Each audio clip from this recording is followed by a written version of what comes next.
అనగా అనగా ఒక గ్రామంలో హయగ్రీవుడు అనే గృహస్థు ఉండేవాడు. అసలే దరిద్రంతో బాధపడే హయగ్రీవుడికి అనారోగ్యం కూడా ఇప్పుడు వచ్చింది. అంచేత సంసారం వెళ్ళబుచ్చడం అసాధ్యమైపోయింది అతనికి. భార్యాబిడ్డలు పడుతూ ఉన్న కష్టాల్ని చూడలేక అతను ఇల్లు విడిచి దేశాలు పట్టుకుని బయలుదేరాడు.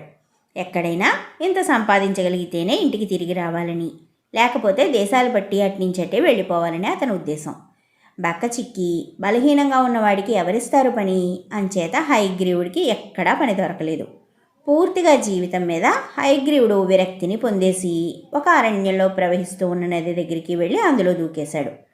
అయితే ఆ సమయంలో ఆ సమీపంలోనే తపస్సు చేసుకునే ఒక ముని అతడు దూకుతూ ఉండగా చూసి పరిగెత్తుకుంటూ వచ్చి హయగ్రీవుడిని నది నుంచి బయటికి లాగి అతని విషాదగాథ అంతా అడిగి తెలుసుకున్నాడు.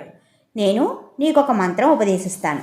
దాని సహాయంతో నువ్వు 3 రోజుల పాటు కడుపు నిండా సుష్టుగా ఆహారాన్ని సంపాదించుకోవచ్చు.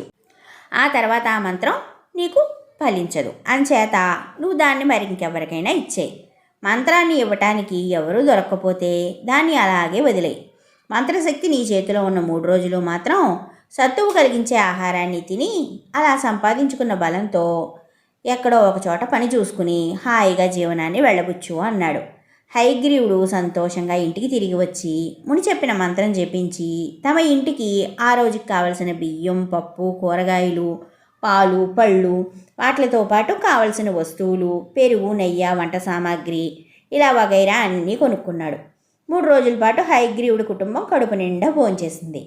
ఆ తర్వాత మంచి ఆహారం తిన్నాడు గనక అతడికి కొంచెం సత్తువ చేరింది. 3వ రోజున హయగ్రీవుడు మంత్రం జపించి మరి 3 రోజులకి సరిపడే ఆహార పదార్థాలు కోరుకుని నిల్వ చేసుకున్నాడు. మర్నాటి నుంచి తనకి ఇక ఆ మంత్రం పనిచేయదు. అంచేత దాన్ని ఎవరికైనా ఇద్దామని మనస్సులో అనుకుంటూ ఉండగా 3వ నాటి సాయంకాలం నాడు ఒక బిచ్చగాడు ఆకలితో అతని ఇంటి దగ్గరికి వచ్చి శోషొచ్చి అక్కడే పడిపోయాడు. అయితే హయగ్రీవుడికి ఆకలి శోష ఏమిటో బాగా తెలుసు. అంచేత అతను ఆ బిచ్చగాడికి తెలివి తెప్పించి తన ఇంట్లోకి తీసుకుపోయి భోజనం పెట్టాడు. ఆ తర్వాత అతడు ఆ బిచ్చగాడికి తన మంత్రాన్ని ఉపదేశించాడు. వివరంగా చెప్పి ఆ మంత్రం సహాయంతో 3 రోజుల పాటు సుఖంగా భోజనం చేసి బలం తెచ్చుకోమని, ఆ తర్వాత ఆ మంత్రాన్ని మరెవరికైనా ఉపదేశించమని చెప్పాడు.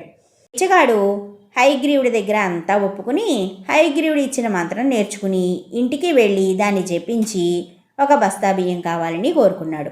మరుక్షణమే అతని గుడిసెలో ఒక బస్తా బియ్యం ధబీమని పడింది. బిచ్చగాడి భార్య ఎంతో సంతోషంతో ఆడనారంభించింది, నృత్యం చేసింది. బిచ్చగాడు బస్తా నుంచి కొంత బియ్యం అంగడికి తీసుకుపోయి అక్కడ అమ్మి ఆ డబ్బుతో ఇంటికి కావలసిన వస్తువులన్నీ కొనుక్కొచ్చాడు. ఆ మంత్రం ఇంకా వాళ్ళ దగ్గర 2 రోజుల పాటు ఉంటుంది. ఈ లోపుగా దాన్ని సద్వినియోగం చేయటం ఎలాగా అని బిచ్చగాడు అతని భార్యతో చర్చించాడు. మంత్రం 3 రోజులు తనకి ఉపయోగపడ్డాక వాడు దాన్ని తన భార్యకి చెప్పాలని తన మనసులో రూఢీ చేసేసుకున్నాడు. అంచేత ఇంకా 5 రోజుల పాటు ఆ మంత్రం తమ అధీనంలోనే ఉంటుందని వాళ్ళు అనుకున్నారు. ఆ భార్యాభర్తలు చాలా దురాశాపరులు. వాళ్ళకి ఊళ్ళో వాళ్ళ మీద కోపం కూడా. ఎందుకంటే వాళ్ళు తమకి రోజు బిచ్చం వెయ్యరు, ఒక్కొక్కప్పుడు విసుక్కుని పొమ్మంటూ ఉంటారు. అంచేత ఈ మంత్రంతో తమ ఆశ, ఊళ్ళో వాళ్ళ మీద కసి కూడా తీరాలని వాళ్ళు నిశ్చయించుకున్నారు. అలా చేయడానికి గాను వాళ్ళుంటూ ఉన్న గుడిసె ఇప్పుడు వాళ్ళకి పనికిరాదు. అయితే ఒక నిర్జన ప్రదేశం కావాలి. దానికి గాను అరణ్యం మధ్య ఏనాటిదో ఒక పాడుపడిన పెద్ద భవనం ఉంది. దాన్ని బిచ్చగాడు అతడి భార్య కూడా ఎరుగుదురు.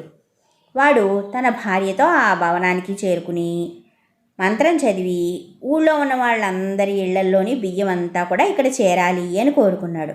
వాడి భార్య వాడికన్నా 3 ఆకులు ఎక్కువ చదివింది. మొగుడి నుంచి మంత్రం తనకి రాగానే ఆ ఆశాపాతకురాలు దేశంలోనూ రాజభవనంలోనూ సైతం ఉండే బియ్యం అంతా తెప్పించి అరణ్యం మధ్యలో ఉన్న ఆ పాడుపడిన భవనం అంతా బియ్యం బస్తాలతో పేర్చేసింది. ఆ తర్వాత వారి దగ్గర నుంచి మంత్రశక్తి పోయింది. ఆ భార్యాభర్తలు తాము ఏదో గొప్ప పని చేసేసినట్టు ఆనందంలో చిందులు దొక్కుతూ ఎంతో సంతోషంలో మునిగిపోయి ఉంటే దేశంలో బియ్యపు గింజలేక ప్రజలు హాహాకారాలు పిన్నుముట్టాయి. ఉన్నవారి గతి లేనివారి గతి ఒకటే అయ్యింది. ఆకలి తీర్చడానికి గాను దొరికిన దుంపలు, కాయగూరలు, ఆకులు, అలములు తినాల్సిన పరిస్థితి అందరికీ ఏర్పడింది. దేశంలో ఉండే బియ్యం అంతా ఒక్కసారి ఎలా మాయమైందో అని అందరూ ఆశ్చర్యపోతూ ఉన్నారు. ఈ రహస్యం తెలుసుకోవడానికి గాను రాజుగారు 4 మూలలకి గూఢచారుల్ని పంపాడు. ప్రజల ఆకలి తీర్చడానికి గాను అన్నం లేని సమారాధనలు చేయించాడు. అయితే ఇంతలో ఒక విడ్డూరం బయలుదేరింది. ప్రతి ఇంటి నుంచి ఎలుకలు బయలుదేరాయి. ప్రతి ఇంట్లోనూ బియ్యం మాయమైపోయిన తర్వాత ప్రజలు తమ ఇళ్లల్లో ఉండే చిరుధాన్యాలన్నీ తినేశారు. అంచేత ఇళ్లల్లో ఉండే లక్షలాది ఎలకలకి ఇప్పుడు ఏ ఆహారం లేకుండా పోయింది. అంచేత అవి వేల సంఖ్యలోనూ లక్షల సంఖ్యల్లోనూ బయలుదేరి తమకి ఎక్కడ ఆహారం దొరికేది తెలిసినట్టుగా ఒకే దిక్కుగా వెళ్ళసాగాయి. ఈ సంగతి రాజుగారికి తెలిసింది. వెంటనే ఆ ఎలకల మంద వెనకగా తన భటుల్ని పంపించాడు. ఎలకలన్నీ దండుగా వెళ్ళి అరణ్యం మధ్యలో ఉన్న శిథిల భవనాన్ని చేరుకున్నాయి. కొందరు భటులు ఆ భవనాన్ని చుట్టుముట్టారు. మరికొందరు లోపలికి వెళ్ళారు.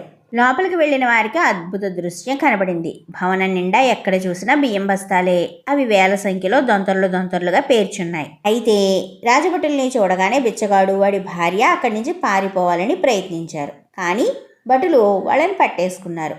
మీరిక్కడ ఎందుకున్నారు?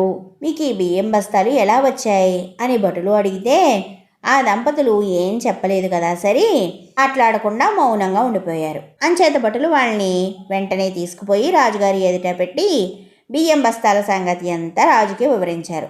బిచ్చగాడు రాజుగారి దగ్గర తనకి హయగ్రీవుడు చెప్పిన మంత్రం గురించి, దాని శక్తితో తాను అరణ్యం మధ్యంలో బియ్యం బస్తాలు నిలవ చేయటం గురించి చెప్పాడు. రాజుగారు హయగ్రీవుడిని పిలిపించి విచారించారు. మంత్రం మాట నిజమేనని తెలిసింది. తర్వాత రాజుగారు అరణ్య మధ్యం నుంచి బియ్యం బస్తాలు తెప్పించి ఎవరు పోగొట్టుకున్న బియ్యం వారికి ఇప్పించి బిచ్చగాడిని వాడి భార్యని కూడా కారాగార గృహంలో పెట్టించారు. దానితో పాటు రాజుగారు హయగ్రీవుడిని కూడా మందలించారు. ఎందుకంటే తపస్సు చేసే ఆ ముని నీకు మంత్రాన్ని ఇవ్వచ్చా ఇవ్వకూడదా అని విచక్షణా జ్ఞానాన్ని తెలుసుకుని కలిగి నీకు ఆ మంత్రాన్ని ఇచ్చారు. కానీ నువ్వు ఆ బిచ్చగాడికి ఈ మంత్రాన్ని ఇస్తే ఎలాంటి అపకారం జరుగుతుందో తెలుసుకోకుండా మంత్రాన్ని ఉపదేశించావు. ఇంకెప్పుడు ఇటువంటి తప్పుడు పనులు చేయకు అని చెప్పి మందలించి హయగ్రీవుడిని అక్కడి నుంచి పంపించేశారు. ఈ కథ నాతో పాటు మీ అందరికీ కూడా నచ్చింది అనుకుంటూ ఉన్నాను. మా కథని లైక్ చేసి షేర్ చేసి కామెంట్ చేయండి. మీరు కనుక ఇదే మొదటిసారిగా మా ఉమా చందమామ కథల ఛానల్ చూస్తూ ఉన్నట్లయితే మా ఛానల్ సబ్స్క్రైబ్ చేసుకుని పక్కనే ఉన్న బెల్ ఐకాన్ యాక్టివేట్ చేసుకోండి. ఈ రోజుకి కథ కంచికి మనం ఇంటికి మనం తిరిగి మరొక మంచి చందమామ కథతో మళ్ళీ కలుసుకుందాం.